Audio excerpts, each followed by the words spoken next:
So Hillary Rotham Clinton has some advice for Joe Biden regarding the up-and-coming election. Joe Biden should not concede under any circumstances because I think this is going to drag out, and eventually I do believe he will win if we don't give an inch. Aren't these the same people that are always worried Donald Trump won't leave office, that they're going to have an army of lawyers and maybe even physically remove him from the White House when he loses because he just won't go? And now she's telling Joe Biden, don't concede. Joe Biden should not concede under any circumstances because I think this is going to drag out, and eventually I do believe he will win if we don't give an inch. By the way, by saying don't concede, are they already acknowledging he's not going to win?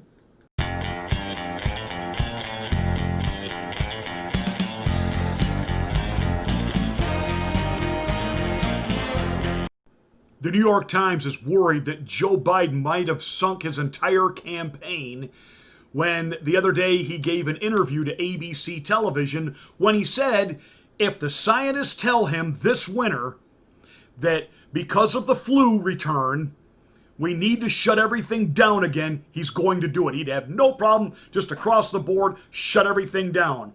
Mandate that the government shut down, mandate that businesses shut down. That's just it. Shut it down.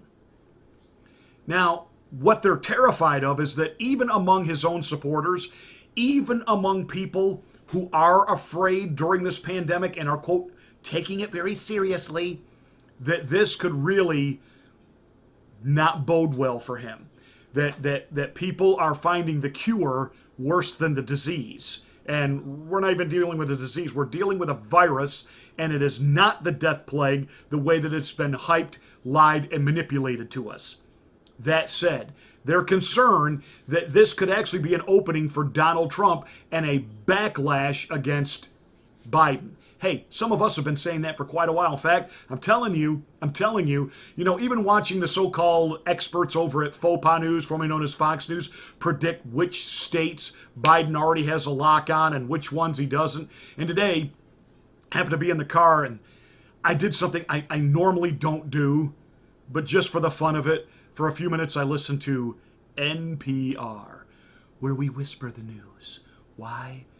Because in whispering, we sound so much smarter than everyone else. No, you sound like the egotistical snobs that you are. You sound like, we don't have to worry about advertising or actually attracting an audience because we get the government to pay for this. We're just living off welfare. We're just living the good life. And you, the taxpayer, you're paying for it. Yeah, that's NPR.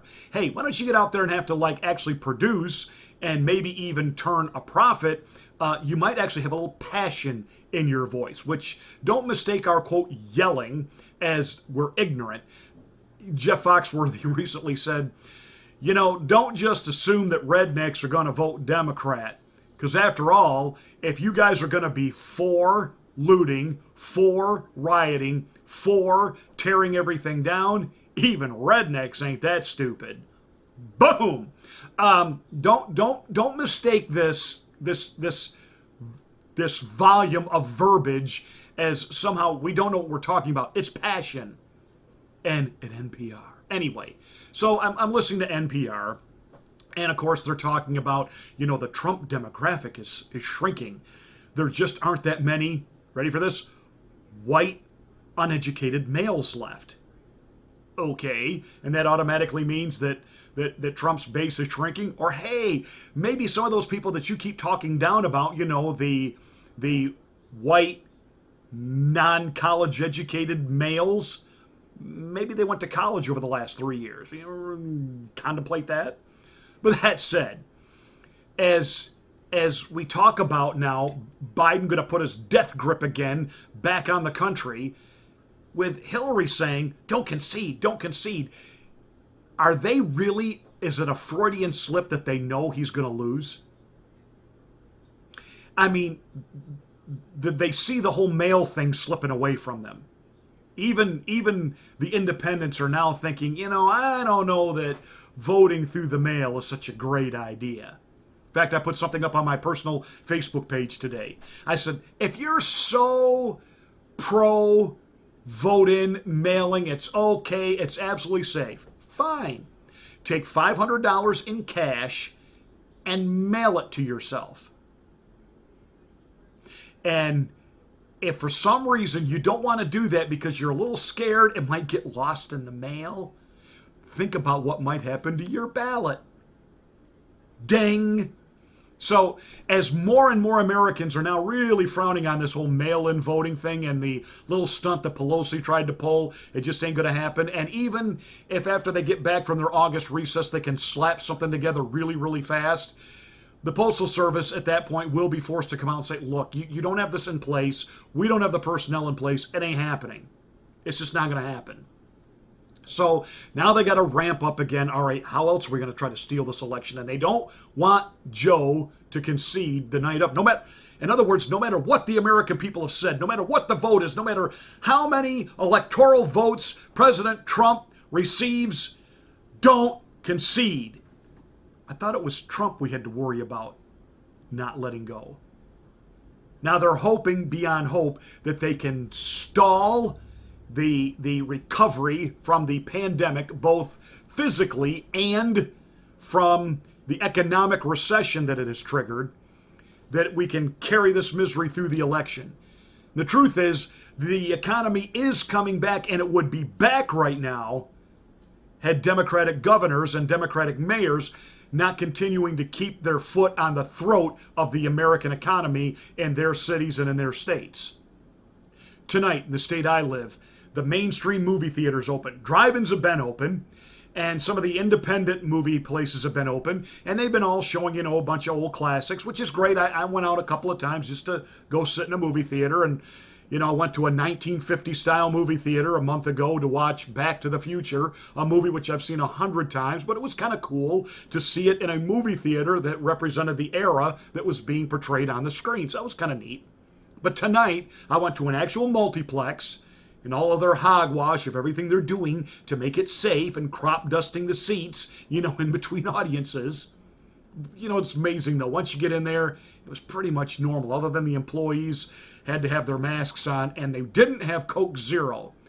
That said, saw a good first-run movie, brand new, the new Russell Crowe flick, Unhinged, see it. I thought it was just going to be an action flick, but it actually, very suspenseful, good plot line.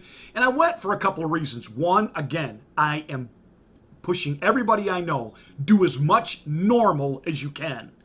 Wherever you can do normal, do it normal. That's for your own well-being. It's for your own psyche. Do normal. That's why we're making our church continue to move forward with what we're doing, and we're doing it normally. We're doing it normally. I also wanted to be a support to the business. A lot of these movie theaters, even though they may be part of a franchise or a chain, they are independently owned. And I wanted to be a support to the business. But as I sat there and I'm looking around, and there were literally like 8 of us in a theater that probably seats 200. I thought, just how sad. Because of the fear and hysteria created over this fake pandemic. And that's what Joe Biden, that's what the Democrats are all about. They're not even trying to hide it. They're not even trying to, masquerade. Remember Bill Clinton was going to be a new kind of Democrat.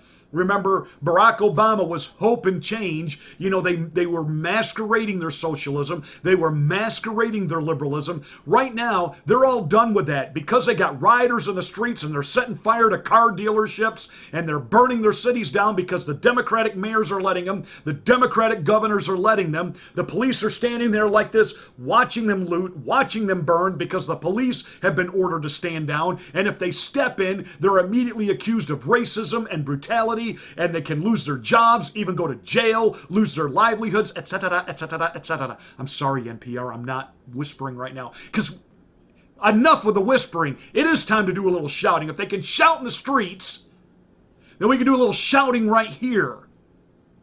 And the bottom line is they're tipping their hand and they're telling you that if he gets control of the White House, he is going to literally take control of the country.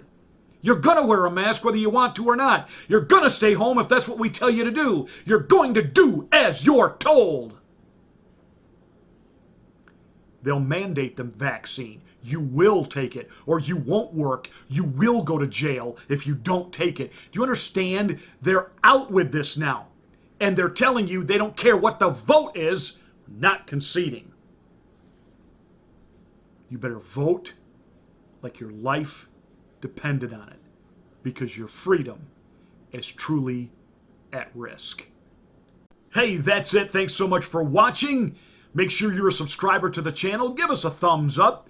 Smack the bell and click the word all to get notification of my next rant.